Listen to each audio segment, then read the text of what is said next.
बताया जाए कि ग्राउंड लेवल पर उन लोगों ने उस बदलाव का हिस्सा बनने के लिए क्या किया है और उनके अब तक के अनुभव क्या रहे हैं। हमने जनता सरकार मोर्चा निडर जेएसएम में जो ट्रेनिंग्स शुरू की थी, उन ट्रेनिंग्स का भी क्या कोई लाभ हुआ है या फिर उससे भी कुछ हासिल हुआ है, इस तरह की तमाम चीजों को लेकर के हम आपके बीच में ऐसे योद्धाओं को लेकर के आते रहेंगे जिन्होंने अपने अपने गांव पर, क्योंकि देखिए ये जो विषय है जिसको हम भारत को भारतीयता के आधार पर खड़ा करने की बात कहते हैं, उसके लिए बहुत जरूरी है ये समझना कि भारत क्या है। और जब हम अपनी ट्रेनिंग्स के अंदर आपको बताते हैं कि गांव ही भारत है, असल में तो गांव की परंपरा ही भारत है। आज हमारे बीच में हमारे साथ करनाल जिले के गांव खिराजपुर से करणपाल सिंह अवेलेबल हैं आपके सामने जो हैं, और मैं स्वागत करता हूं करणपाल जी का। करणपाल जी, सबसे पहले तो स्वागत है हमारे निडर इंडिया चैनल पर।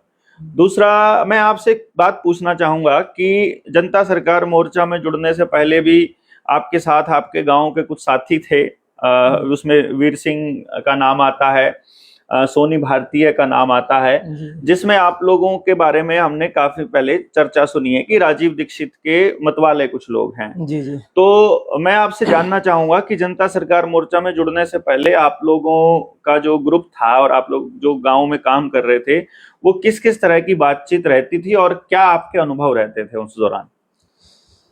नमस्कार जी सभी को। असल में जी राजीव दीक्षित जी को मैंने 2016 में सुना था। ठीक है। और वो सुना था सोनी भाई के माध्यम से, जो अपने गांव के भाई हैं सोनी। होता क्या था, मेरे पास छोटा फोन होता था उस वक्त, नोकिया का X201 कीपैड में, और व्हाट्सएप उसमें पता नहीं क्या ट्रिक लगा के स्टार्ट ही किया था। बड़ा फोन नहीं होता था क्योंकि ना तो इतना उस टाइम फोन का क्रेज था, ना ही दूर थे फोन से बिल्कुल ही। ठीक है। तो सोनी भाई वीडियो भेजते, तो मैंने वीडियो सुनी, एक दो वीडियो सुनी, और सुनने के बाद फिर मैं गहराई में गया, राजीव भाई को सुना जितना पॉसिबल हो सका। तो उसको सुनने के बाद एक क्या यार, ये तो किस भ्रम में हम जी रहे हैं, आज हम हैं कहाँ। असल में जो हम आजकल जिस समाज में रह रहे हैं, जो काम कर रहे हैं, जो भी हमारे आसपास घटित हो रहा है, वो सारा का सारा ये कह लो कि हवा में हो रहा है। कुछ भी अपनी चीज नहीं है, सब का सब विदेशी है। जब राजीव भाई को सुना उसके बाद, तो उसको सुनने के बाद सोनी भाई, मैं और वीर सिंह भाई, हम तीनों का एक ग्रुप है गांव में।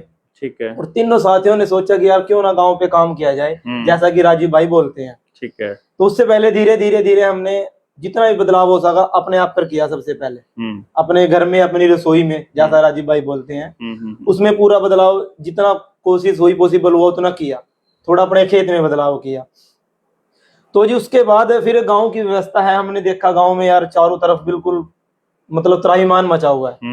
गांव की एक भी व्यवस्था, गांव की पानी की निकासी लगा लो, गांव में यार जो ये कह लो कि जो न्यू वर्ल्ड ऑर्डर के माध्यम से जो षड्यंत्र हो रहे हैं, जो षड्यंत्रकारी अपनी पूरी नीतियां लेके गांव में आ रहे हैं, जैसे गांव वालों को पता भी नहीं है, गांव वालों को पता नहीं है उसके बारे में, बिल्कुल उसके अपरिचित हैं सभी के सभी।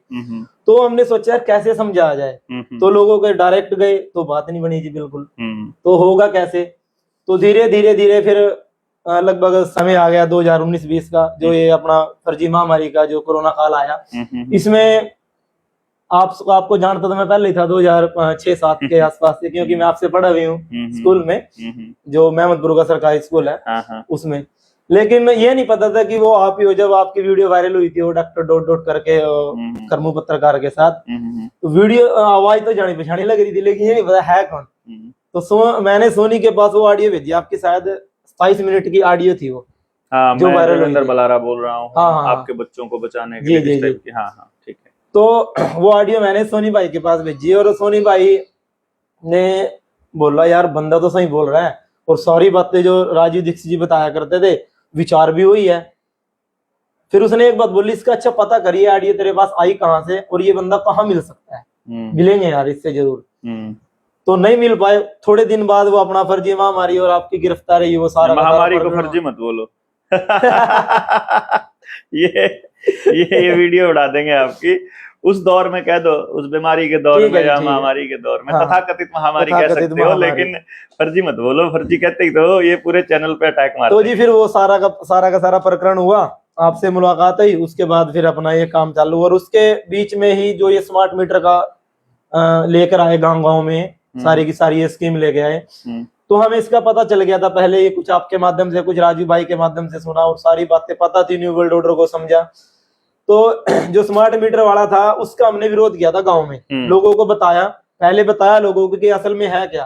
तब तक गांव में लोग ये सोचने लग गए थे कि जो लड़के हैं कहीं ना कहीं काम तो ठीक कर रहे हैं। उस वक्त लोगों को बहुत मना किया कि यहाँ पे मत लगवाओ, इसके आने वाले इसके जो साइड इफेक्ट हैं बहुत खतरनाक होंगे।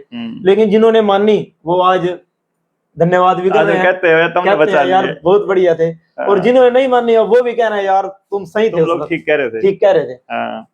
तो कोई ना जी, जिसने मानी उसका भला, नहीं मानी तो आप मान जाओ, क्योंकि आगे भी आ रहे हैं। ये तो आपके बच्चों के लिए फिर बच्चों के लिए आ रहे हैं। तो बच्चों के बारे में बताया जी, सब के बारे में बताया। तो फिर वो दौर आ गया कि वो जो स्मार्ट मीटर का था, तो उसमें हमने तब तक लोग बोलने लगे कि लड़के काम तो ठीक कर रहे हैं और ऐसा नहीं है कि यार गलत है। स्मार्ट मीटर के बारे में बताया भी आने वाले समय में, उस वक्त हमने बताया, पूरे गांव के इकट्ठा हुआ था, एसडीएम भी आया था बलकन करनाल का, जो हमारा सब डिवीजन पड़ती है नेवल यहाँ का।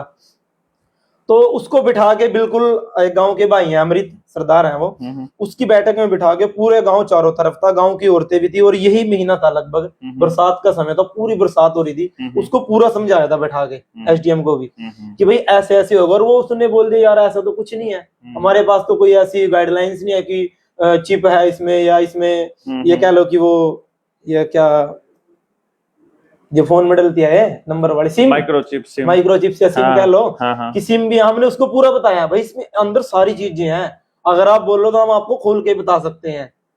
तो उसने खोलने से मना कर दिया, नहीं पीछे से कंपनी ये सील्ड आती है, इसको हम खोल नहीं सकते। मगर हम खोल के बताएंगे आपके सामने और लाइव बताएंगे, अगर आप मानो तो।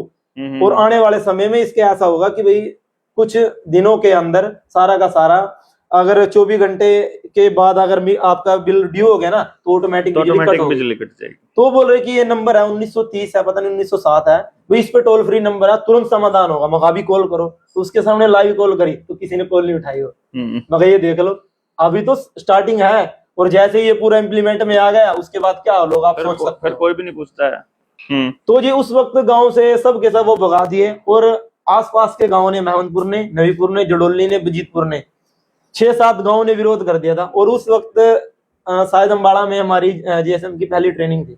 हाँ, वो शायद आप लोगों के मैंने वीडियो देखी थी, उसमें आप लोगों ने जो गांव की महिलाएं हैं उन्होंने वो सारे मीटर सड़क पे डाल के और मतलब फेंक के मार दिए थे, और जलाने की बात कहते थे कि सारे वो बोल दिया था एसडीएम को, भैया तो चले जा। जो ठेकेदार था एसडीएम के, ठेकेदार से बात नहीं बनी, क्योंकि ठेकेदार के पास जवाब नहीं था। वो वीडियो मेरे पास आज भी पड़ी है, मैंने अपने चैनल पे डाल दिया, यूट्यूब वाले पे छोटा बनाया था उस वक्त। आपका यूट्यूब के चैनल का नाम क्या है? राजीव दीक्षित केवीएस के नाम से है। केवीएस? हाँ, राजीव केवीएस मतलब? केवीएस का मतलब है करणवीर सिंह सोनी। अच्छा ठीक। केवीएस का मतलब ये था। ओके। तो उसपे डाली थी, उसमें भी क्या था, सारे के मैंने 5 सवाल किए थे उससे, कि भाई इन 5 सवालों का जवाब दे दो, हम मीटर लगवा लेंगे गांव में। क्या 5 सवाल थे वो? उनमें ये सवाल थे जी, जो सबसे पहले जो मेन सवाल थे वो ये थे कि भाई हमें ये बता दो कि आने वाले समय में आप बोल रहे हो कि 30 दिन, हम आपको 30 दिन छोड़ो 15 दिन का समय देते हैं, 15 दिन तक में अगर बिल नहीं भरा तो मीटर या बिजली नहीं कटेगी, लिखित रूप में दे दो। दूसरी बात कि भाई ये सारे के सारे जो बेरोजगार लड़का है, जो गांव में हमारे पास के महमदूर का लड़के लगा था, जो रीडिंग लेने आता था, इसके बाद ऑटोमेटिक रीडिंग फोन पे मैसेज आएगा ना, उसका पूरा का पूरा बायोडाटा, भाई कितना किस चीज के चार्जेस लगे हैं, पूरा का पूरा जो कुछ नहीं आएगा, पूरा का पूरा कुछ नहीं था, वो कुछ नहीं आएगा। तो हम बिल कैसे भरेंगे, ये लिखित रूप में दे दो कि भाई पूरा हमें पूरा का पूरा वो मिला इसके ब्रेकडाउन, कि भाई कैसे कैसे किस चीज के चार्जेस लगे हैं। एक बिल में अगर 1000 बिल आया, 1000 रुपए आया है, तो 1000 रुपए किस किस चीज के हैं, यूनिट की कितनी खपत है, इसमें चार्जेस कैसे लगे हैं। और उसमें उसी वक्त एक पंचायती टैक्स के या सरपंची के पता नहीं कुछ ऐसे टैक्स लगते थे, मगर ये टैक्स किस चीज का है, हमें लिखित रूप में दे दो, आप दे दो, आपका एसडीएम दे दो, आपका जीआई दे दो, जो मर्जी दे दो, लिखित रूप में चाहिए। 1-2 सवाल और थे, मेरे ध्यान नहीं है, वीडियो में है वो सारे। तो उन्होंने एक भी सवाल का जवाब दिया, गोल मोड़ बातों को घुमाते रहे, ठीक है, सारी की सारी को। और इसमें 1-2 सवाल और बनते हैं आपके गांव में, यदि मीटर लग रहा है तो जी। उसमें एक सवाल ये बनता है कि जो मीटर आज तक लगे हुए हैं, क्या वो मीटर गलत हैं? अगर वो मीटर गलत हैं तो आज तक उनके हिसाब से हम बिल जो भर रहे हैं पहले हमारा वापस वो करो, और अगर वो मीटर ठीक है तो फिर नए क्यों बदले जा रहे हैं, और अगर नए बदले जा रहे हैं तो उनकी पेमेंट फिर कस्टमर से, कंज्यूमर से क्यों ली जा रही है? और ये पहले मीटर बदले, ये आए, ये बदल के अब नए आ रहे हैं। ये एक बड़ा प्रोपेगेंडा, इसको आप समझिए। और सारे के सारे अडानी ग्रुप के ही क्यों हैं, ये भी बड़ा खेल है। जितने भी नए मीटर हैं वो या तो अडानी ग्रुप के होंगे डायरेक्टली, नहीं तो जिस भी सब्सिडरी कंपनी के होंगे उसका जो मालिक रहेगा वो अडानी ही रहेगा। बिल्कुल। चलिए, अब आपकी बात से एक सवाल और याद है जो मैंने उससे पूछा था, जो आपने बताया कि भाई ये पुराने मीटर हैं जो डिजिटल हैं, तो इसमें क्या खराबी है, जबकि वो अभी 1 या 1.5 साल पहले ही लगे थे। इसमें ये मीटर है जो आपने उतारा, 1-2 मीटर उन्होंने उतार लिए थे जब तक गांव वाले इकट्ठे हुए, गांव के बाहर का चौक उसे भी इकट्ठा कर लिया था। भाई ये मीटर है, इसमें हमें खराबी निकाल के दिखा दो। टेक्निकल कोई भी हो, आपका जो भी एक्सपर्ट हो उसको बुला लो, इसमें क्या खराबी है वो निकाल दो, हम ये मीटर लगवा लेंगे। और उससे पहले मैं ये डिजिटल भी लगाने से पहले हमने तब भी बोला था, जो गांव अंदर लगते थे घरों में, वो उसमें वो चरखी सी घूमती थी पुरानी, घूमने वाली वो, भाई उसमें भी कोई कमी नहीं थी। वो सारी उम्र हम जब छोटे थे तब से वो लग रहे थे, और हमारे उम्र अब 25-30 साल हो गई है, तो भाई अब तक वो ऐसे कैसे थे। लेकिन वो उतार के अब तुमने फिर डिजिटल लगाए, अब डिजिटल को 1-1.5 साल हुआ, अब ये उतार के अब तुम ये लगा रहे हो स्मार्ट। बड़े कमाल की बात ये थी कि वो जो चक्री वाले मीटर थे उनके टाइम पे जो बल्ब हुआ करता था वो हीटिंग वाला बल्ब होता था, फिलामेंट वाला, 100 वाट का, 40 वाट का। उस टाइम पर बिल थोड़ा आता था। और जब अब एलईडी सबके घरों में आ गया है, जो कि बिजली खपत ही नहीं करती, 8-8 वाट की, 10-10 वाट की, और उसमें बिल जो है वो 5-5 गुना और 10-10 गुना बढ़ गया है। ये एक कमाल की रीडिंग की बात है इसमें। तो ये तो हो गया मीटर वाला मसला। एक दूसरा मसला मैंने सुना था कि आपने गांव के अंदर टीचर्स की मतलब आपके गांव में जो प्राइमरी स्कूल है उसमें एक भी टीचर नहीं था, सारे टीचर्स का तबादला या छुट्टी ऐसा कुछ हो गया था, और तब आपने स्कूल की कमान संभाली थी। और दूसरे नंबर पे गांव में स्कूल के अंदर सफाई का कुछ एक अभियान चलाया था, उसके बारे में भी आप बताइए कैसे क्या किया था वो सब कुछ। वो भी ऐसा था जी, क्योंकि बातें तो देखो सारी समझ में है डॉक्टर साहब जी, और सारी समझ में भी आ रही है, और दुख भी अंदर है कि करें कैसे। लेकिन फिर अंदर से विचार ये भी आता है, यार अकेले नहीं कर पाएंगे और एक साथ नहीं कर पाएंगे, और गांव को साथ लेके चलना पड़ेगा, तभी हम इसमें कामयाब हो सकते हैं। अकेले दौड़ेंगे तो मात खाएंगे, और वो बोलते हैं ना कि मुंह की खाएंगे और नीचे गिरेंगे, और फिर ऐसा गिरेंगे कि दोबारा उठ नहीं पाएंगे। ठीक है। तो इसमें गांव वालों को बताया, गांव के साथी भी कहीं साथ आए।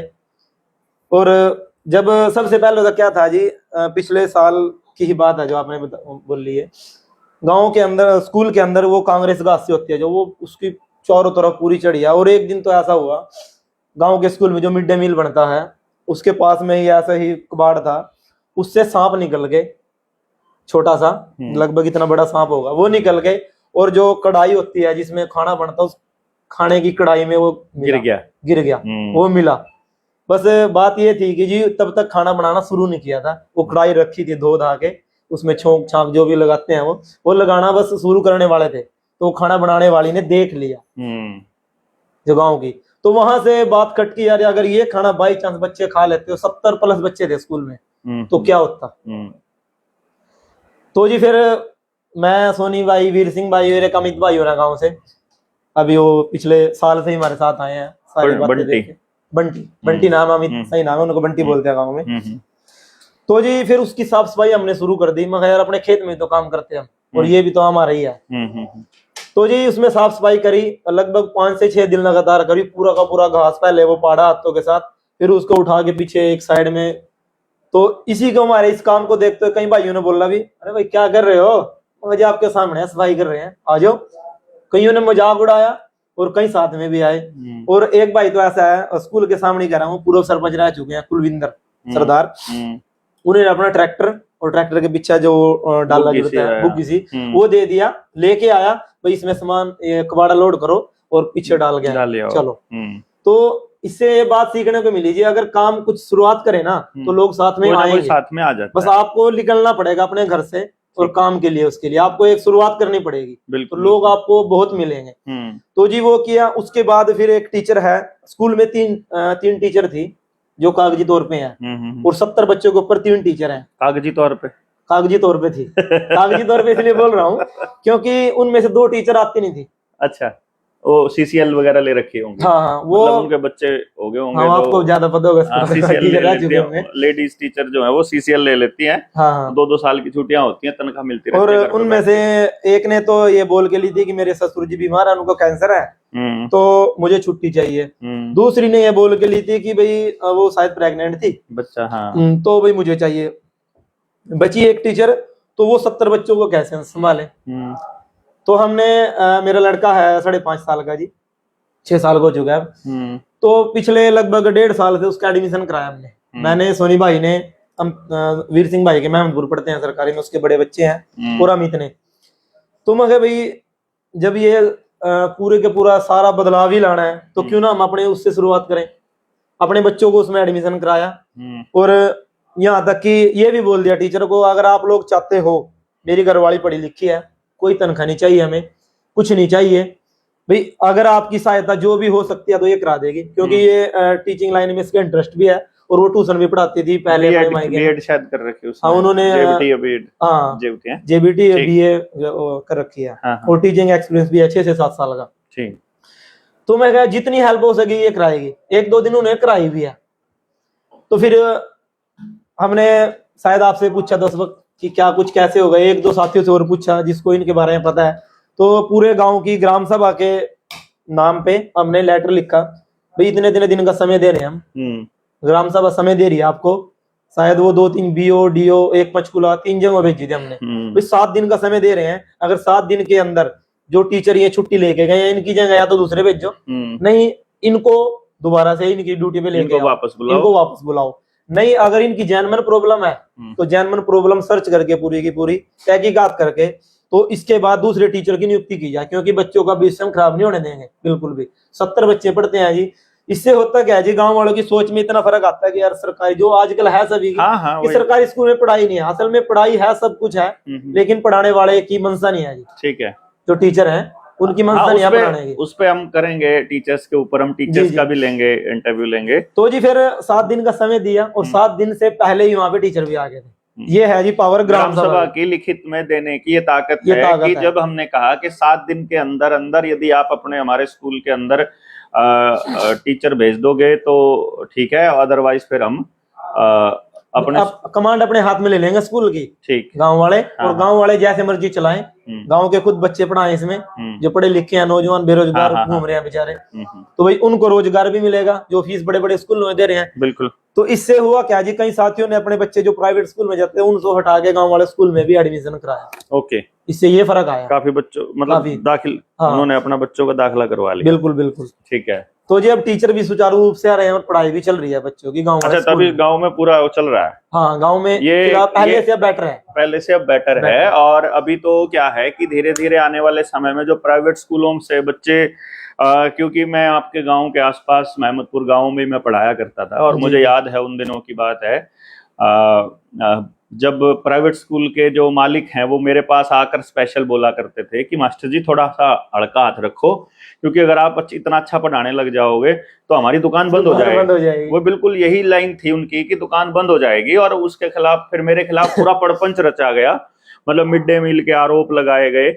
और आपके तो गांव के क्योंकि नजदीक ही है, तो वो जो कुक हैं वो भी आपको बताएंगे। हाँ, जो महमदपुर से कौशल्या जी हैं शायद उनका नाम है, और वो बता देंगे कि भाई एक अंदर से थी, उनका नाम मैं दिमाग से निकल गया, एक और थे जो एक तो सरपंच के घर के पास ही उनका घर था। हाँ। और वो बताएंगी कि 1.25 लाख रुपया असल में मैंने लेना था स्कूल से, मतलब मैंने एक्स्ट्रा खर्च किया हुआ था। वो सब बातें चलो बाद की बातें हैं, उन सब पे तो हम नहीं जाएंगे। कहने का मतलब ये हुआ कि यदि आप लिखित में कर रहे हो तो उसका भी असर होता है। बिल्कुल। और इसके बाद जो अगला स्टेप आया था, मतलब एक तो हो गया स्कूल के लेवल पर जो इनका प्रयास था, दूसरा मीटर के लेवल पर एक प्रयास था, एक और प्रयास उस मीटर वाले दौरान था कि आपने कुछ एक बोर्ड लगाया था घर के गाँव के बाहर, एक बैनर लगा दिया था कुछ सरकारी अधिकारियों के लिए। उस बोर्ड का क्या कहानी है उसकी? वो भी उसी दौरान लगाया था जी, जब मीटर का विरोध किया था गांव में, और आसपास के गांव ने 5-6 आसपास के 7-8 गांव ने मिलकर के ये कह दिया था कि अगर जो आप खिराजपुर को मना लो, खिराजपुर वाले अगर मीटर लगा लेंगे तो हम भी लगा लेंगे। यानी कि जो जनता सरकार मोर्चा की मुहिम थी उसका असर ये हुआ था कि आसपास के लोगों ने उस पूरी की पूरी मुहिम में ये मीटर लगवाने का पूरा विरोध कर दिया था और ये कह दिया था कि पहले आप खिराजपुर में लगा दो, फिर हम हमारे गांव में अपने आप लगवा लेंगे हम। तो ये एक तरह से नेतृत्व जो नेचुरल तरीके से, कुदरती तरीके से समाज को देने की बात होती है, हम उसकी बात कर रहे हैं। और फिर आप लोगों ने कुछ जमुना में रेती का और माइनिंग का एक बड़ा खेल था, वहां ट्रक चला करते थे, उसके ऊपर भी बड़ा आपके गांव में अभी भी चल रहा है थोड़ा। क्या सीन था उसका? उससे पहले वो बताओ जो आप, उससे पहले एक आपके गांव में संवैधानिक चेतावनी लगाई थी, वो भी ग्राम सभा के ऊपर लगाई थी हमने, क्योंकि ग्राम सभा को उस वक्त पूरा पता चल गया था असल में है क्या ग्राम सभा, पावर क्या है ग्राम सभा की, अगर इसको लेके आए तो हम क्या कुछ नहीं कर सकते। उस वक्त उसमें यही लगाई थी कि कोई भी स्मार्ट मीटर या कोई भी बिजली का टावर या कुछ भी जो सरकारी चीज है, अगर गांव वाले उससे मना कर रहे हैं तो बिना गांव वालों की मर्जी से आप गांव में एंटर तक नहीं कर सकता कोई भी सरकारी अधिकारी या कोई प्राइवेट अधिकारी भी। अगर गांव के जो मौजूदा आदमी है, उसमें हमने लंबड़दार जी का जिक्र किया था, जो गांव के मौजूदा सरपंच थे उसका किया था, और भी जो गांव के बोलते हैं ना, गांव की पंचायत गांव की कमेटी बनाई थी, उस कमेटी से पूछे बिना यदि कोई गांव में एंटर कर गया तो अपने जान माल का खुद जिम्मेदार होगा, ऐसा एक बैनर गांव के बाहर मेन गांव की एंट्री पे दोनों तरफ लगा दिया। एक तरफ तो वो आज भी लगा है। हाँ, यानी कि अधिकारियों की टांगे कांपा करती थी गांव में घुसने से पहले। और ये हुआ क्या से जी, अब मीटर लग गए हैं गांव में, कुछ एक ज्यादातर लग गए हैं। अब इससे ये होता है कि अगर सरकारी या सरकार में बैठे जो ये अधिकारी हैं, अगर किसी को ये बोले कि दबाना हो तो उनका दबाने का तरीका मैं थोड़ा सा जिक्र करना यहाँ पे क्या था। उसके बाद इलेक्शन था जी सरपंची का गांव में, सरपंची का इलेक्शन था। इलेक्शन के दौरान इन्होंने क्या किया कि भाई जिसने भी इलेक्शन लड़ना है, चाहे वो मेंबरी का हो, पंची का हो, लंबड़दारी का हो या फिर सरपंची का हो, तो उसको सबसे पहले बिजली बोर्ड से एनओसी लेनी पड़ेगी और स्मार्ट मीटर उसके पास होना चाहिए। और दूसरा इन्होंने क्या किया, सबसे पहले जो भी गांव में सरकारी नौकर था या आंगनबाड़ी वर्कर थी या कोई डॉक्टर था, उनके घर सबसे पहले दबाव देके मीटर लगाया स्मार्ट। यस। एक और जिसका मान के चलो कि मीटर आग लग गई, मीटर सड़ गया, उसका वो पुराना उतार दिया और स्मार्ट लगाया। और लोगों ने बोला भाई हम स्मार्ट नहीं लगवाएंगे, तो कई दिन लोगों के घर में अंधेरा भी रहा है। तो हुआ क्या, फिर धीरे धीरे इलेक्शन का दौर आया। इलेक्शन में आपको पता है जी, गांव पूरा का पूरा तितर बितर हो जाता है सारा। अगर एक मुट्ठी का कोई भी गांव है ना, बस उसमें इलेक्शन करा दो, राजनीतिक इलेक्शन होते हैं, तो पूरा का पूरा गांव बिखर जाएगा। बड़ा आसान है, सस्पेंड करके सरपंच को या किसी को भी, और एक इलेक्शन कोई भी मेंबर का या किसी का भी इलेक्शन करा दो, तो दोबारा से पूरा का पूरा आपका गाँव वही का वही उसी कंडीशन पे आ जाएगा। ये सरपंच के चुनाव से पहले संगठन देख लो और सरपंच के चुनाव के बाद फिर टूटा हुआ ये खेल देख लो। इसको आप लोगों को समझना बड़ा जरूरी है। और फिर आपने नशे के खिलाफ एक मुहिम चलाई थी, जो माइनिंग और ट्रक वालों का तो हम बाद में करते हैं, उससे पहले नशे वाले के ऊपर एक मुहिम थी, स्मैकियों के खिलाफ कुछ है। जो मेरा गांव है ना जी, वो यमुना बेल्ट के बिल्कुल सटे हुए हैं, लगभग ये बोलो कि 2 से 2.5 किलोमीटर यमुना नदी है मेरे गांव से। और यमुना नदी से उस पार से जो नशे की तस्करी होती है वो दबा के होती है जी पूरी। और आपको पता है, वैसे तो सबको पता है कि आता कहाँ से कैसे आता है, और मेरे गांव में भी खुद बहुत ज्यादा बच्चे इसका सेवन करने लग गए हैं, नशे का ही। और इतना बढ़ गया है कि अब तो 15-16 साल के बच्चे भी नशा करने लग गए हैं। क्योंकि गांव में वो बोलते हैं ना कि गांव के अगर परले मोहल्ले में आएगा ना, तो मेरे घर में वो कब आ जाएगा, वो आएगा ही आएगा, आज नहीं तो कल नहीं तो परसों। तो इसके ऊपर भी हमने बोला जी। और सबसे बड़ा जो मुद्दा था बोलने का वो ये था कि जो हमारे खेत लगते हैं ना सारे के सारे, जो एक हम है, जो हमारा कुंबा है जी, गडरियों में से हूँ मैं, तो हमारे जो सारे खेत है वो यमुना बेल्ट में लगते हैं अंदर। ठीक, कुछ कच्चे में हैं जो यमुना के दरिया में आते हैं, कुछ पक्के में हैं। और वहां पे चोरियां बहुत ज्यादा होती हैं, ट्रांसफार्मर की चोरी, मोटर की चोरी, तारों की चोरी, यहाँ तक कि कसी खुरपे सब की चोरी। ना लोहे का कोई भी सामान, लोहे का कुछ भी सामान हो, नलका हो, कुछ भी हो जी, हाथी हो, शाम को नाका मोड़ के आए, नाके में कसी रख दी और सुबह वो कसी गायब, बल्ब भी चोरी हो जाएगा, A to Z सब कुछ भी अगर बाहर रह गया ना खत्म है जी। तो जी इतनी संख्या बढ़ गई है चोरियों की, इतनी बढ़ गई, तंग आ गई जी बिल्कुल। करनाल भी एसपी को कई बार गाँव वालों ने इकट्ठे होकर शिकायत करी और जगह भी करी, लेकिन कोई समाधान नहीं हुआ। 1-2 बार उन्हें वहां पे पुलिस की गश्त लगाई और उसके बाद फिर वही फिर 1-2 बार किसी को पकड़ा भी जी चोरों को। और वो चोर भी अपने गांव के, अपने पड़ोस के गांव के, ये वो जो नशे करते हैं। फिर हमने सोचा क्यों ना इसकी जड़ पे वार किया जाए, अगर इसकी जड़ी हम खत्म करने में कामयाब हो गए तो ये नशा भी खत्म हो जाएगा और ये चोरी भी रुक जाएंगी। तो फिर हमने देखा कि आसपास के वहां से जो यमुना का एरिया है वहां से तस्करी होती है, दूर दूर से लेने आते हैं जी वहां पे। वो छोटा होता है चिट्टा, चिट्टा और स्मैक दोनों, स्मैक बोलते हैं जिसको, वो है। नहीं चिट्टा अलग है, स्मैक अलग, या एक ही है वो? बस हमने नहीं पता जी क्या बोलते हैं, सफेद सफेद रंग की होती है, चिट्टा उसी को बोलते हैं, पता नहीं जी क्या होता है। क्योंकि हमने उनको पकड़ा अपने खेत में पीते हुए भी पकड़ा। वो एक फोल पेपर होता है सिल्वर से का, उसके ऊपर धुआं सा उठाते हैं और पीते हैं और वो पीछे गिर जाते हैं ऐसे पीते पीते। फिर हमने सोचा भाई ये बता दो तो है क्या है, वो पता नहीं यार बस मजा आता है। उसको पकड़ा और टिक्के भी लगाते हैं वहीं गन्ने में बढ़ बढ़ के। और कई बार तो ऐसा हुआ जी गन्ने की फसल तैयार होती है और 2-2, 2.5-2.5, 3-3 एकड़ गन्ने की जड़ के स्वाहा, क्योंकि अंदर बैठ के वो बीड़ी पीते हैं, स्मैक पीते हैं और उसमें आग लग जाती है और सारी फसल स्वाहा बिल्कुल। तो जी कोशिश करी 1-2 बार उसको भी पकड़ने की, जो पीपरे से देने आता है, यूपी का लड़का है एक, वो एक क्यों बहुत है जी, लेकिन वो रखता है नाजायज हथियार साथ में। 1-2 बार उन्होंने फायर भी करा है। तो फिर गांव वाले, मैंने बलकन बहुत डेट किया जी, मैं कहा चलो भाई मैं चलूंगा साथ में, कोई दिक्कत नहीं, चलेंगे हम साथ में, लेकिन गांव वाले चलो। पुलिस वाले भी साथ में, पुलिस वाले भी डरते हैं जिनसे, बोले यार नाजायज हथियार रखता हम नहीं जाएंगे भाई, क्या पता सीधा मार दे। मैं कहा भाई हम तेरे साथ में चलेंगे, आगे हम होएंगे, तू पकड़ लेना, तू एक बार साथ तो चल। पुलिस वाले भी नहीं साथ गए। एक बार तो शायद डीएसपी भी आए थे, मैं नाम भूल गया उनका, क्या था, सोनू नरवाल जी, सोनू नरवाल डीएसपी है शायद वो, डीएसपी है। हाँ वो भी आए थे, वो भी रेतते में उनके पीछे दौड़े थे। वो बोला यार बड़ा कठिन काम है, मगर देख लो जी हम कितने परेशान है। तो जी वो तो हमें मिला नहीं, पकड़ा नहीं गया, लेकिन हमने क्या किया भाई तुम लोग यहाँ से अपना रास्ता चेंज कर लो। उनको पिटा भी कई बार, क्योंकि नशे में वो चोरी करते पकड़े गए, उनको मारा भी, और मारने के बाद उनको 2 मारते हैं, फिर दोबारा कैसे पुलिस के हवाले करे, और पुलिस रात को दे के सुबह छोड़ दी, क्योंकि उसका रीजन क्या है, उसके 2-3 कारण है।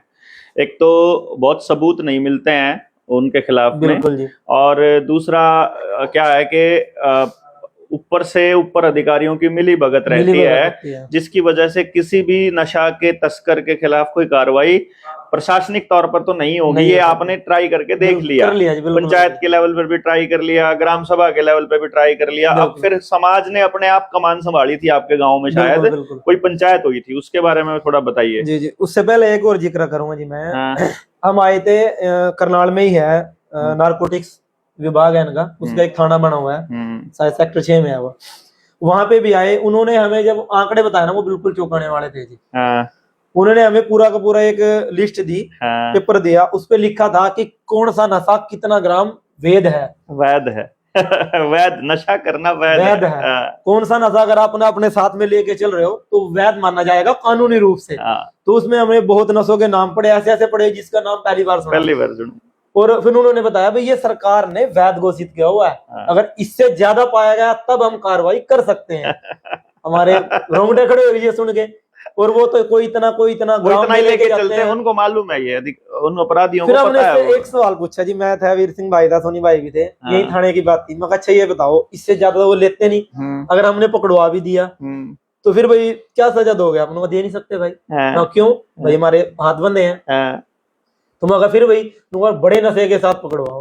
मगर अगर बड़ा नशा ना पकड़े गया और ये काम चलता रहा ऐसे ही सालों साल, तो हमारा तो पूरा गांव बर्बाद हो जाएगा, पूरा एरिया बर्बाद हो जाएगा। तो क्या करें भाई? अब लड़का ठीक था जिससे बात हुई थी हमारी, शायद वो एसआई था इसमें थाने में, जो भी। तो उसने बोला, बढ़िया बात बोली, भाई देखो काम आप लोग बढ़िया कर रहे हो, लेकिन हमारे हाथ बंधे हैं।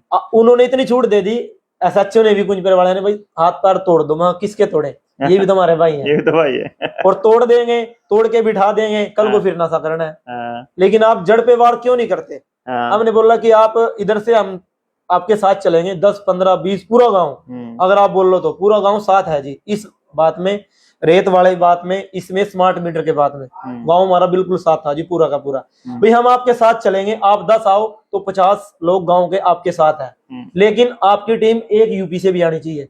क्योंकि वो करता क्या है, यमुना का है, यमुना में कहीं कभी इतना पानी, कभी इतना पानी, कभी इतना पानी होता है। तो वो क्या करता है, पानी में बुलाता है उनको और मुट्ठी बंद करके ऐसे देता है, और एक हाथ पैसे लेता है और चला जाता है पानी के अंदर ही। उसको डर है कि क्या पता ये कोई दूसरा बंदा किस वेश में आ जाए, क्या पता कोई जो खराजपुर गया, मेरी तो बिल्कुल पहचान हो गया उनको। तो क्योंकि मेरे खेत में, मेरा बचपन भी वहीं बीता, उनको पहली पहचान है। बिल्कुल। तो जी उन्होंने बिल्कुल पहचान हो गया, और एक दो बार मैं बिल्कुल पास में भी गया उसके, बिल्कुल, और ऐसे बिल्कुल टच में चले गया था, वो धक्का देके भाग गया। मतलब मैंने ये बोल दिया भाई जान जोखिम में डाल के लेकिन पकड़ेंगे। लोग बोल रहे थे, गांव के भाई भी बोल रहे थे, सोनियर भी बोल रहे थे, यार नजायज हथियार रखता है, कुछ नहीं पता इनका क्या कर दे, मगर देखी जाएगी यार, या तो मैं नहीं या फिर ये नहीं, यहाँ तक की नौबत भी आ गई थी। लेकिन फिर भी वो भाग गया जी, क्योंकि मुझे साथ नहीं मिला। अगर उसको मैं ऐसे पकड़ता भी दोनों तरफ से, एक तो मेरे से लंबा था वो बहुत हाइट में, आपकी हाइट का था शायद वो, और अगर पकड़ भी लेता तो मुझे दूसरे का साथ चाहिए था, तो दूसरा कोई साथ नहीं था। पुलिस वाले थे पीछे बहुत, वो डरते हैं। लेकिन कोशिश बहुत करी जी, लेकिन फिर जो ये नशेड़ी हैं, जो नशा लेने वाले आते हैं, मैं आपको बताऊं जी, असंध, लाडवा, आपका जी गुलाची का, कितनी दूर है यहाँ से देख लो, वहां तक के बच्चे नशा लेने आते हैं यहाँ, कितनी दूर। गुलाचीका वालों के लिए तो पंजाब वाला भी बॉर्डर नजदीक पड़ता है, पता नहीं जी क्या कारण है। हमने पूछा, रात को 12-12 बजे हमने पहरा दिया, अपने वो चौक है जो हमारा खेत होगा, वहां पे गांव वालों ने मिलके 8-10 साथियों ने उनसे पूछा भाई क्या लेने आते हो, भाई नशा लेने आते हैं। सीधा बोल रहे हो भाई नशा टूटा हुआ है, नशा करना है, या तो मार दो या नशा हमने लेने जाने दो, इससे ज्यादा और क्या करेंगे। बंदे ने सरेंडर ही कर दिया बिल्कुल, 2 थप्पड़ मारे और ऐसे ऐसे कांपने लग जाते हैं। तो करें तो क्या करें। फिर हमने उनको ही बोला भाई आज तो जोड़ रहे हैं हाथ, कल को मारने की नौबत ही मार भी देंगे, क्योंकि हमारी चोरी हो रही है। ये लगा लो जी, जो एक ट्रांसफार्मर अगर चोरी हो जाता है ना, उसको कम से कम जो उसमें तेल डलता है वो डलता है 80 से 90 लीटर, जो बिजली का तेल डलता है ट्रांसफार्मर में, और वो आता है 10 से 12 हजार का, 80 से 90 लीटर तेल। दूसरी बात, अगर ट्रांसफार्मर चोरी हो जाए, वो उसके अंदर से तारें निकाल लेते हैं कॉपर की, तो वो ट्रांसफार्मर पहली बात तो बिजली विभाग देता नहीं समय से, अगर वो मिलता भी है तो महीने 10 दिन तब तक जीरी या धान की या जो भी फसल है वो सूख जाती है, वो नुकसान। दूसरी बात, वो कम से कम 25 से 30 हजार का ट्रांसफार्मर आता है, और सीजन में कई बार तो ऐसा हुआ कि 6 महीने में 6 महीने की फसल में 2-2 ट्रांसफार्मर खुल गए। समर्सिबल की तार होती है जी, जो समर्सिबल में अंदर नीचे जाती है, वो खींच के निकाल लेते हैं, उसको काट लेते हैं, और तार काट दी तो मोटर नीचे समर्सिबल में, वो नुकसान जमींदार का।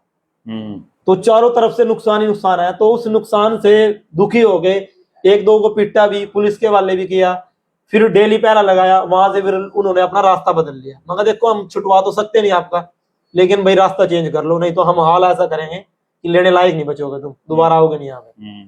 तो उन्होंने अपना रास्ता चेंज कर लिया। अब कुछ हद तक काबू है, नशे पे काबू है। तो उसके बाद फिर एक नशे वाली मुहिम के बाद फिर आप लोगों ने ये अवैध जो माइनिंग थी, रेत की खान थी, खान वालों के साथ भी कुछ पंगा हुआ था, शायद आपके गांव के किसी बच्चे की जान चली गई थी, हाँ, वो पास के गांव के बच्चे की गई थी, एक की, हाँ, बजीतपुर से। कैसे क्या वो तो अभी हुआ था जी, लेकिन ये पिछले लगभग 4 साल है, वो मेरी वीडियो भी वायरल हुई थी, सुशील भाई ने अपने पेज पे डाल ली थी, वो वीडियो लॉक में चली गई थी उस वक्त। मुझे नहीं पता वो वीडियो कैसे पहुंची उन तक, और ये नहीं मुझे पता कि वीडियो बना किसने ली, क्योंकि मैं ऐसी हालत में खेत में से आया था, और जो हमारे गांव के सरपंच थे वो नए निर्वाचित हुए थे, वो बोल रहे थे यार तुम लोग बोलते भी हो, तुम लोग को बोलना भी अच्छा आता है, और आओ एक बार अपनी बात रखो, क्योंकि वहां पे डीसी, एसपी और जो खान के ठेकेदार थे वो सारे आए हुए थे। उस वक्त 3 साल पहले खान की शुरुआत होने जा रही थी, और वो अपने फायदे गिनाने आ रहे थे गांव वालों को, इसके ये फायदे होंगे, हम आपको इतना लाख रुपया सड़क के दे देंगे, ये कर देंगे, वो कर देंगे। उस वक्त सभी सरपंचों ने विरोध किया था जी, क्यों मैं झूठ बोल रहा हूँ, उस वक्त सभी सरपंचों ने विरोध किया था, भाई हम लगने नहीं देंगे, अपने गांव वालों के साथ हैं। पूरे गांव वालों ने विरोध किया था, आसपास के कई गांवों के लोग इकट्ठे हुए थे, और उस वक्त वो वीडियो भी वायरल हुई थी मेरी। मैंने बोला था कि भी देखो, कई सवाल भी किए रहे थे उनसे, वो बोलते हैं कि हम पेड़ लगवा देंगे, पर्यावरण को नुकसान नहीं होगा, हम सड़क का हर महीने का जो यमुना से बजीतपुर गांव के होते हुए कुंजपुरा सड़क आती है, उसका हम 36 लाख रुपए पर महीने का देते हैं, शायद पर महीने के बताया था उन्होंने। तो तब भी मैंने सवाल किया था, भाई 36 लाख तो आप दे दोगे, लेकिन वो दोगे किस लिए? सड़क बनवाओगे, पहले आपने तोड़ दी, फिर सड़क बनवाओगे, फिर आप लोग तोड़ोगे, तो फायदा किसको हो रहा है इसमें? फायदा तो आप लोगों को हो रहा है, तो वो आप पैसे दोगे किसको? प्रशासन को देते हैं, पीडब्ल्यूडी को देते हैं। तो पीडब्ल्यूडी को देते हो, लेकिन पीडब्ल्यूडी उन पैसों लेके बैठ गया, और सड़क बनवा भी दी मान के चलो, और 2 दिन बाद फिर टूटनी है वो। गांव वालों को इस सड़क से फायदा क्या होगा? तब भी ये सवाल किया था, और आज वो साल आप भी वो सवाल जीव कहते हो खड़ा है जी, सारा का सारा, और हो भी ऐसा रहा है। कई सवाल थे उस वक्त, उस वीडियो में बोले थे, मैंने पूछे थे, लेकिन एक का भी जवाब नहीं था उनके पास। नहीं, जवाब नहीं मिलेगा। और मैं इसमें आप सब लोगों को ये बता दूं कि ये देखिए, वैक्सीन के मुद्दे पर पूरे गांव को जागरूक किया इन साथियों ने, शिक्षा के मुद्दे पर स्कूल पे काम किया इन साथियों ने, न्याय के मुद्दे पर भी बोले, नशे के मुद्दे पर भी बोले, सड़क पे गलत तरीके से चल रहे वाहनों के ऊपर भी बोले, और तमाम तरह के जितने मुद्दे गांव के थे सभी मुद्दों पे काम किया और पूरा गांव साथ आया। कमाल की बात यह रही कि जब पूरा गांव साथ है और थोड़े दिनों के बाद फिर पंचायत के चुनाव आ जाते हैं और उन चुनावों के बाद में पूरा गांव टूट के बिखर जाता है सिर्फ इस तंत्र के चालों के सामने। तो मैं आप सब लोगों से ये कहूंगा कि पूरे गांव को तोड़ने का जो खेल है, अगर सबसे ज्यादा अगर कोई खेल रहा है तो वो ये निर्वाचन आयोग खेल रहा है, यानी कि इलेक्शन कमीशन, जिसने पूरे गांव को इस तरह से तोड़ने का एक प्रपंच रचा। जातिवाद में जी, जातिवाद कह लो, पार्टीबाजी कह लो, या किसी भी तरह के तमाम तरह के जितने भी कष्ट इस गांव के ऊपर आए। तो अभी जो है, अब भविष्य में जो गांव के अंदर जो आप लोगों की टीम बनी है, क्योंकि अभी कैथल की ट्रेनिंग में भी आपके गांव से कई लोग आए थे जो ट्रेनिंग के लिए आए, और उन्होंने पूरी ट्रेनिंग का जायजा लिया और बताया कि भाई बहुत शानदार आप लोग काम कर रहे हो, और हमें नहीं मालूम था यहाँ आने से पहले कि इतना अच्छा काम है, क्योंकि पूरी अब 3 दिन की वीडियो टुकड़ों में आती है, आप तक नहीं पहुंचती है बात क्या है। लोगों को तो ये लगता है कि ये ट्रेनिंग में सिर्फ भाषण देते हैं। असल में आप देखिएगा कि जिसने भी राजीव भाई को सुना हुआ है या फिर आने वाले या फिर जेएसएम की ट्रेनिंग ली हुई है, पूरे गांव में उन मुद्दों की समझ किसी के पास नहीं है कि प्रशासन से, तंत्र से सवाल खड़े कर सके। यानी कि आपको यदि असल में अपने गांव को बचाना है तो बचाना किससे है, क्या बीमारी है, क्या चीज सही है, क्या गलत है, इन चीजों की जानकारी होना भी बहुत बड़ी बात है। और फिर ट्रेनिंग के माध्यम से एक जैसी ऊर्जा के लोगों को, एक जैसी फ्रीक्वेंसी के लोगों को साथ लाने का काम हम लोग करते हैं। तो आज आपका भविष्य में अपने गांव के लिए क्या प्लान है, क्या आप अपने खिराजपुर के लोगों को क्या संदेश देना चाहोगे, और भविष्य में आप किस तरह से लोगों को अपने साथ, यानी किन मुद्दों पर जोड़ना चाहोगे, और क्या संदेश गांव के लोगों के लिए आपका है, गांव और देश के लोगों के लिए? संदेश तो यही है जी, बाकी जिस मुद्दों पे काम कर रहे हैं गांव साथ है, जैसे आपने बोला है ना जी, समस्या बतानी पड़ेगी गांव वालों को पहले हमें। अगर समस्या आप लोगों ने बता दी तो गांव वाले 100% आप लोगों के साथ खड़े होंगे। 1% ऐसा चांस नहीं है कि गांव वाले नहीं खड़े होंगे, क्योंकि समस्याएं हैं, ये कॉमन है हर एक गांव की, हर एक गांव की समस्याएं कॉमन है जी। नशे की लगा लो या फिर स्कूल की लगा लो, गांव की जितने भी सामुदायिक जो जगह है उनकी लगा लो, हर एक चीज ये कॉमन है जी हर एक गांव में। लेकिन आप लोगों तक जाना पड़ेगा। हमने कई बार क्या किया जी, वीर सिंह भाई ने, मैंने, सोनी भाई ने, लगभग 3 से 4 बार जो हमने अभी फपड़ाने में किया है ना जी अपने गांव में, वो काम हमने 3 से 4 बार गांव में कर दिया। लगभग हर एक घर हमने 3 बार कवर कर लिया गांव का पूरा, हर एक गली, हर एक घर, एक भी घर नहीं छोड़ा हमने। उस कोने से लेके उस कोने से उसके चारों तरफ, अंदर, बीच में पूरा कवर कर लिया, और वो डाटा भी सारा है। बस वो पूरा उसका जोड़ तोड़ लगा के गांव के सामने रखना बाकी है। तो इसका मतलब ये हुआ साथियों कि यदि आप लोगों को समझ है और आप लोगों की एक अपनी टीम है, छोटी हो या बड़ी हो कोई फर्क नहीं पड़ता है, आप अकेले हो तो भी जब आप शुरुआत करते हो तो बाकी लोग कारवां बनता रहता है और जुड़ते रहते हैं किसी ना किसी तरीके से। ये काम साबित किया है खिराजपुर के इन लोगों ने। आज हमारे साथ उन खिराजपुर की टीम में से करण भाई साथ में थे। आने वाले वक्त में और जो साथी है, उन सारे जो खिराजपुर के साथियों का एक पूरा का पूरा टीम का एक इंटरव्यू हम लोग लेना चाहेंगे गांव खिराजपुर में ही, और आपको उस गांव के लोगों का भी व्यूज आपके सामने रखेंगे कि इन ट्रेनिंग से क्या होता है और साथियों को जोड़ने का क्या फायदा होता है, और गांव में किन किन मुद्दों पर काम किया जा सकता है ग्राउंड लेवल पर। तो इसी तरीके से जनता सरकार मोर्चा के और साथी जो अपने अपने गांव पर काम कर रहे हैं, हम उन सबके गांव में आएंगे, उन सभी योद्धाओं से मिलेंगे, और जितने जेएसएम के चेहरे हैं उन सबको बताएंगे कि ये वो साथी हैं जिनसे आपको जुड़ना है। तो करनाल जिले का कोई भी साथी यदि जनता सरकार मोर्चा से जुड़ना चाहता है तो वो करण भाई को मैसेज करेगा, और उसके बाद उनमें से यहां तक कि करनाल से भी और पानीपत से भी, कुरुक्षेत्र से भी, कैथल से भी किसी का भी नंबर, मतलब ये आपको बता देंगे कि आप किसी भी जिले से यदि जुड़ना चाहते हैं तो आपको किन से जुड़ना है। और करण भाई का नंबर मैं एक बार बोल देता हूं, 9991911784, यानी कि 999-19-11-784। आप इस नंबर पर मैसेज करके, व्हाट्सएप करके आप जनता सरकार मोर्चा की टीम में शामिल हो सकते हैं, जुड़ सकते हैं। और आगामी गतिविधियों पे जानकारी के लिए आप इनके यूट्यूब का चैनल है राजीव दीक्षित केवीएस, करण वीर सिंह सोनी, केवीएस का मतलब ये था। और इनका जो एक अपना वीर सिंह का हिंदी में फेसबुक पेज है वीर सिंह जेएसएम के नाम से, एक वीर सिंह का अंग्रेजी में वीर सिंह है, आपका हिंदी में करणपाल है, इंग्लिश में है, इंग्लिश में करणपाल है। और जनता सरकार मोर्चा करनाल के नाम, जनता सरकार मोर्चा करनाल का पेज भी करण भाई चलाते हैं। तो बाकी सारे साथी भी इनसे जुड़ सकते हैं आने वाले वक्त में। आप हमारे साथ आए इस पॉडकास्ट में, आपका बहुत बहुत धन्यवाद। आप भी जुड़ते रहिएगा। अगली ट्रेनिंग में भी जुड़ने के लिए आप इनके नंबर पर व्हाट्सएप कर सकते हैं कि हमें अगली ट्रेनिंग ज्वाइन करनी है, भारत के किसी अगली जो जेएसएम लेवल 1 की ट्रेनिंग होने वाली है, उसके लिए आप इसी नंबर पे मैसेज कर सकते हैं। बिल्कुल, और कोशिश करिए कि मैसेज ही करें, कॉल ना करें। रात को कॉल आती है 1 बजे 2 बजे, रात को सोने नहीं देते, हम समझते हैं। प्लीज आप मैसेज किया करिए। जय हिंद, जय भारत। आप सब साथियों का बहुत बहुत धन्यवाद।